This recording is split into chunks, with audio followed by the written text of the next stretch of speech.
اگر کوئی انسان نیند بھی پوری کر رہا ہے، غذا بھی پوری کھا رہا ہے اور کسی بیماری میں مبتلا بھی نہیں، تب بھی اس کی آنکھ بھڑک رہی ہے، تو علم نقوب میں اس احساس کو کبیرہ کے نام سے بلایا جاتا ہے۔ جیسے کہ انسان کے چہرے کا سیدھا حصہ سورج سے تعلق رکھتا ہے اور الٹا حصہ چاند سے، سیدھے حصے سے انسان کا تجربہ، جوش جڑا ہوا ہوتا ہے اور الٹے حصے سے انسان کے احساسات، جذبات جڑے ہوئے ہوتے ہیں۔ اگر الٹی آنکھ پھڑک رہی ہے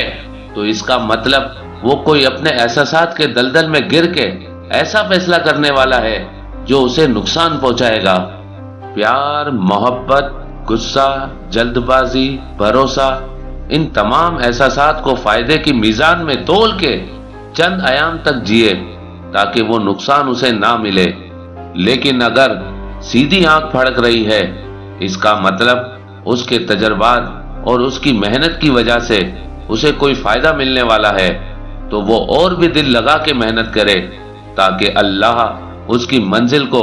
اس سے ملا دے۔